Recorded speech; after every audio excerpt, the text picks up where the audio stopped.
एक गांव में शंकर अपनी छोटी बेटी राखी के साथ रहता है। शंकर एक गरीब किसान है, उसकी मूछें नहीं है। शंकर का पड़ोसी महिपाल भी किसान है, लेकिन उसके पास ज्यादा खेत हैं, तो वो नौकर रखता है। महिपाल की भी एक छोटी बेटी है जिसका नाम रचना है। रचना बहुत ज्यादा घमंडी है। राखी स्कूल जा रही है, तभी रास्ते में उसको रचना भी स्कूल जाते हुए दिखती है। ओहो, ये गरीब लोग भी ना जाने सुबह सुबह कहाँ से मेरे सामने आ जाते हैं और मेरा तो सारा दिन खराब हो जाता है। तुम दूसरे रास्ते से आ जाया करो। क्यों आऊँ मैं दूसरे रास्ते से? मेरे पापा इस गांव में सबसे बड़े किसान हैं, सब उनकी इज्जत करते हैं। और तुम्हारे पापा की तो मूछें भी नहीं है और उनसे कोई बात भी नहीं करता। सब लोग उन्हें अपने पास से भगा देते हैं। राखी इस बेइज्जती से बहुत दुखी हो गई है और वो स्कूल नहीं गई। वहाँ से वापस अपने घर आ गई, जहाँ शंकर खाना बना रहा है और खेत जाने की तैयारी कर रहा है। क्या हुआ मेरी बिटिया रानी को? पापा, हम इतने गरीब क्यों हैं? किसने कहा बेटी कि हम गरीब हैं? पापा, सब कहते हैं कि हम गरीब हैं। अगर हम गरीब नहीं हैं, तो गांव का कोई भी आदमी हमसे ठीक से बात क्यों नहीं करता? बेटी, गरीब वो होता है जिसकी थाली में रोटी ना हो, लेकिन भगवान ने हमें 2 समय की रोटी तो दी है। तुझे स्कूल में शिक्षा मिल रही है, हमें और क्या चाहिए बेटी? ठीक है, मैंने मान लिया कि हम गरीब नहीं हैं, लेकिन आपकी मूछें क्यों नहीं है? मैं जानता हूँ कि तुमको जरूर रचना ने कुछ बोला होगा। मैं कुछ नहीं जानती, मुझे सिर्फ आपके चेहरे पर मूछ दिखनी चाहिए, ताकि बाकी गांव वाले भी आपकी इज्जत कर सकें। ये क्या पागलपन की बातें कर रही है? ऐसे थोड़े होता है। मैं कुछ नहीं जानती, मुझे बस आज शाम को ही आपके चेहरे पर मूछ दिखनी चाहिए, नहीं तो मैं अब खाना नहीं खाऊंगी। अरे ऐसे कैसे हो सकता है? शंकर बहुत दुखी हो जाता है और अपने खेत पर चला जाता है। बेटी की बात सुनकर आज शंकर का मन काम में बिल्कुल भी नहीं लग रहा है। उसे राखी की बात बार बार याद आ रही है।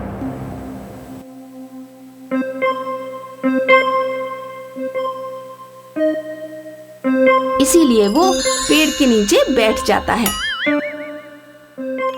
मैं अपनी नन्ही सी बेटी को कैसे बताऊं कि मैं इतना गरीब हूं कि मूछें नहीं रख सकता, क्योंकि ये गांव इस बात को स्वीकार नहीं करेगा। और अगर आज मूछें नहीं लगी तो वो खाना नहीं खाएगी। मूछों को अगर बढ़ाऊं तो एक दिन में तो नहीं आएंगी। हे भगवान, तूने किस परिस्थिति में मुझे फंसा दिया है? अब मैं क्या करूं? इससे अच्छा तो मैं मर ही जाऊं, लेकिन अगर मर गया तो मेरी बेटी का ध्यान कौन रखेगा? शंकर सवालों के जाल में उलझा है और फूट फूट कर रो रहा है। रोते रोते कब उसकी आंख लग जाती है उसे पता ही नहीं चलता और वो सो जाता है। कुछ देर में पेड़ के नीचे भी धूप आ जाती है और उसकी आंखें खुल जाती हैं। शंकर को चेहरे पर कुछ भारी लगता है। वो हाथ लगाकर देखता है तो हैरान रह जाता है, क्योंकि शंकर के चेहरे पर जादुई मूछें लग चुकी हैं। मेरे चेहरे पर मूछ कहाँ से आ गई? कहीं ये राखी की शरारत तो नहीं? हो सकता है कि वो पास में ही छुपकर बैठी हो। मैं मूछों को खींच कर देखता हूँ। राखी ने जरूर इनको फेविकोल से चिपकाया होगा। फिर इस राखी की खबर लेता हूँ। शंकर अपनी मूछें खींच कर देखता है तो वो मूछें बाहर नहीं आती, बल्कि उनसे सोने के सिक्के गिरने लगते हैं।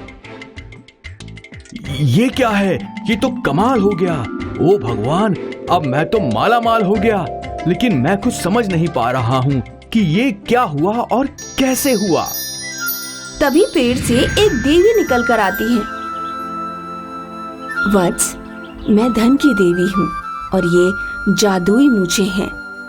अब तुम भी नकली अमीरों को मुंह तोड़ जवाब दे सकते हो और बता सकते हो कि मूछें रखने या ना रखने का संबंध पैसों से नहीं, बल्कि अपने अपने शौक से है। तुम अपनी मूछों से हर रोज 100 सोने के सिक्के निकाल सकते हो।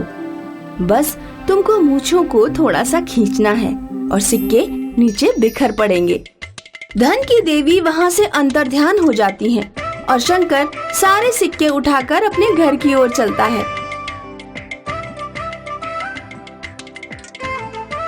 शंकर घर जा रहा है, तभी रास्ते में उसे महिपाल मिल जाता है। अरे शंकर, लग रहा है तुम पगला गए हो। क्यों महिपाल भैया, हमें तो लग रहा है आप पगला गए हो। तू मेरी हंसी उड़ा रहा है। क्या तुझे इतना भी पता नहीं कि मैं अमीर किसान हूँ और तू मेरे सामने मूछें नहीं रख सकता है। भगवान बड़ा बोल ना बुलवाए, लेकिन भैया वक्त सबका बदलता है। और ये देखो, मेरे पास अब 100 सोने के सिक्के हैं। अगर तुम्हारे पास हैं तो दिखा दो। महिपाल वहाँ से चुपचाप आगे चला जाता है और शंकर अपने घर पहुंचकर सारी बात अपनी बेटी को बताता है और उसकी बेटी बहुत खुश हो जाती है। शंकर अब हर रोज अपनी मूंछों से रोज सोने के सिक्के निकालने लगा और देखते ही देखते वो सिर्फ गांव का ही नहीं, पूरे इलाके का धनी आदमी बन गया। उसने एक शानदार हवेली बना ली और नौकर रख लिए। राखी भी अब राजकुमारी बनकर रहने लगी। शंकर आज सुबह सोकर उठा तो उसकी मूछें गायब हो गईं और फिर धन की देवी प्रकट हुई और शंकर को बताया कि अब मूछों को उसके पास रखने का समय पूरा हो गया है। शंकर की हवेली में आज कुछ लोग आने वाले थे। शंकर, तुम इलाके के सबसे अमीर आदमी हो, फिर तुमने मूछें क्यों कटवा दी? मैं आप सब से आज एक बात बताना चाहता हूँ कि जैसे आप सब ने मिलकर वर्षों तक मेरा शोषण किया और मुझे कभी मूछ रखने का हक नहीं दिया क्योंकि मैं गरीब था, लेकिन मूछें किसी का शौक हो सकती हैं, उसकी औकात नहीं। और हाँ, किसी की भी हैसियत को उसकी मूछों से नहीं मापना चाहिए। सब मिलजुल कर रहो और खुश रहो। इस तरह गांव में ऊंच नीच का भेदभाव मिट जाता है और फिर बिना मूछ के लोग भी अच्छी जिंदगी जीने लगते हैं। शिवपुर गांव में विमलेश रहती है। विमलेश का पति धीरज शहर में काम करता है। विमलेश की 13 साल की एक सौतेली बेटी शिवानी भी है, जो विमलेश को बिल्कुल भी पसंद नहीं है। एक दिन सुबह सुबह शिवानी बैठकर अपने नाखूनों पर नेल पेंट लगा रही है, तभी बाहर से चिल्लाते हुए विमलेश आती है। ओहो दादी जी, यहाँ बैठी हो और नाखून रचा रही हो, कुछ और काम नहीं है क्योंकि बाप ने नौकर जो लगाए हुए हैं। माँ, वो मुझे आज अपनी दोस्त के पास जाना था, मैं तो बस इसीलिए लगा रही थी। हाँ हाँ, क्योंकि दोस्त की तो आज सगाई होने वाली है ना, जो वहाँ जाने के लिए सारा काम छोड़कर पहले श्रृंगार हो रहा है। माँ, मुझे अभी स्कूल नहीं जाना है। बड़ी आई महारानी, बिना कुछ काम किए स्कूल जाने वाली। चुपचाप पहले आज का काम खत्म कर, उसके बाद कुछ करना। माँ, वो मैं कुछ नहीं कर और चुपचाप जाकर काम कर, तब जाकर कुछ सोचना।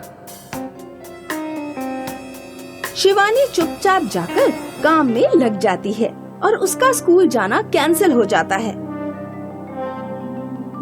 अगले दिन विमलेश को शहर जाना होता है, तो वो अपनी नई साड़ी निकालती है और तैयार होने लगती है। लेकिन तभी वो देखती है कि उसकी नेल पेंट नहीं मिल रही है। ये देखकर विमलेश लाल पीली हो जाती है। शिवानी, ओ शिवानी, कहाँ है तू? अभी यहाँ पर आ। शिवानी दौड़ते हुए आती है। हाँ माँ, क्या हुआ बताओ। ज्यादा भोली बनने की कोशिश मत करो और चुपचाप बताओ, मेरी नेल पेंट कहाँ रखी है? माँ, मैंने नेल पेंट नहीं ली है। देखो शिवानी, मैं अच्छे से जानती हूँ कि जितना कोरोना में मरीजों को ऑक्सीजन की जरूरत है, उतनी ही तुमको नेल पेंट की जरूरत है। तो चुपचाप सच सच बता दो, वरना अच्छा नहीं होगा। माँ मैं सच कह रही हूँ, मेरा विश्वास करो। तू ऐसे नहीं मानेगी, तुझे अभी बताती हूँ। विमलेश शिवानी को बहुत पीटती है। शिवानी रोते रोते बेहोश हो जाती है। शिवानी सुबह स्कूल के लिए रास्ते में जा रही है। तभी वो देखती है कि सामने से उसका पिता धीरज आ रहा है। ये देखकर शिवानी की आंखों में चमक आ जाती है। शिवानी दौड़कर धीरज के गले से लिपट जाती है। पापा, आप आ गए, मेरे प्यारे पापा। हाँ बेटा, मेरा बहुत मन कर रहा था तुम दोनों से मिलने का, इसलिए आज सुबह ही चला आया। मुझे भी आपकी बहुत याद आ रही थी पापा। आज तुम स्कूल मत जाओ, घर चलते हैं, खूब खेलेंगे। पापा, आप मेरे लिए क्या लाए हैं?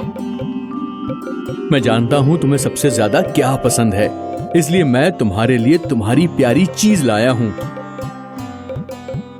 वाह पापा, मैं बहुत खुश हूँ। पापा, मुझे भी आपके साथ शहर जाना है, अब मैं यहाँ नहीं रहूंगी। हाँ बेटा, मैं तुम दोनों को लेने ही आया हूँ। माँ भी हमारे साथ जाएंगी क्या? क्या हुआ, कोई परेशानी है क्या? नहीं, सब ठीक है। दोनों बात करते हुए घर वापस पहुंच जाते हैं।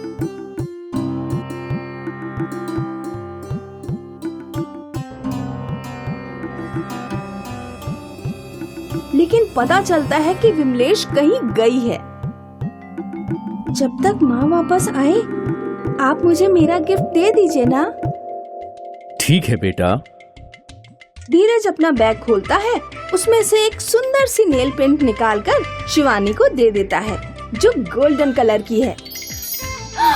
मजे आ गए, मजे आ गए। पापा, आप मेरी पसंद की नेल पेंट लाए हो, इससे तो मेरे नाखून सोने जैसे चमकने लगेंगे। मैं जानता था कि ये कलर तुमको बहुत पसंद है, इसीलिए मैं तुम्हारे लिए यही लेकर आया हूँ। हाँ पापा, मैं अभी लगाती हूँ। शिवानी, मैं गांव में अपने कुछ दोस्तों से मिलने जा रहा हूँ, आने में लेट हो जाऊंगा। ठीक है पापा। धीरज अपने दोस्तों से मिलने चला जाता है। शिवानी शाम को नेल पेंट लगाती है। शिवानी नेल पेंट लगाकर खुशी से नाच रही है और विमलेश शाम को घर वापस आती है। वो ये देखकर आंख बबूला हो जाती है। शिवानी, तुम यहाँ अब तक नाच रही हो? माँ, ये देखो, गोल्डन कलर की प्यारी सी नेल पेंट, इससे मेरे नाखून बिल्कुल सोने के हो गए हैं। तेरी इतनी हिम्मत कि तू घर का काम छोड़कर यहाँ नाच गाना कर रही है? आज मैं तेरे ये नाखून नहीं छोड़ूंगी। ना रहेगा बांस और ना बजेगी बांसुरी। माँ, सॉरी माँ, मुझे माफ कर दो, मैं भी सारा काम कर देती हूँ। आज मैं ये तेरा हमेशा के लिए खेल ही खत्म कर देती हूँ। विमलेश गुस्से से कमरे में जाती है और वहाँ से एक लोहे की चिमटी ले आती है। विमलेश उस चिमटी से शिवानी के सारे नाखून उखाड़ देती है। इसमें शिवानी को बहुत दर्द होता है और वो जोर जोर से चिल्लाती है। माँ, ये नेल पेंट मेरे लिए पापा लेकर आए थे। पापा? मतलब धीरज आ चुके हैं? हाँ, पापा गांव में घूमने गए हैं।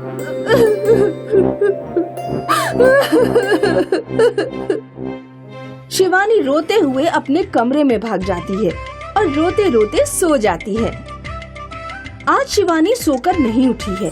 विमलेश ये देखकर परेशान हो जाती है और शिवानी को उसके कमरे में जगाने जाती है। ओहो, महारानी जी अभी तक सोई हैं। शायद कल की मार भूल गई हैं या बाप का लाड़ सर चढ़ रहा है। शिवानी अपने नाखून दिखाती है, लेकिन ये क्या? नाखून देखकर तो विमलेश के भी होश उड़ गए, क्योंकि शिवानी के नाखून सोने के बन चुके हैं। हे भगवान, ये कैसे हुआ? आवाज सुनकर धीरज भी आ जाता है। अरे भाई, क्या हुआ है, हमें भी बताओ। देखो ना, शिवानी के नाखून कितने बड़े और सोने के हो गए हैं। अरे वाह, हमारी बेटी तो महारानी हो गई है। अरे हाँ, तुम लोगों को बताना भूल गया था, मेरी 2 करोड़ की लॉटरी लगी है। अब मैं तुम दोनों को भी शहर लेने आया हूँ। अब हम तीनों आराम से रहेंगे। ये सुनकर सभी खुश होते हैं और धीरज शिवानी और विमलेश को अपने साथ ले जाता है। शिवानी अब महारानी बनकर रहती है और सारा दिन नाखूनों से प्यार करती है।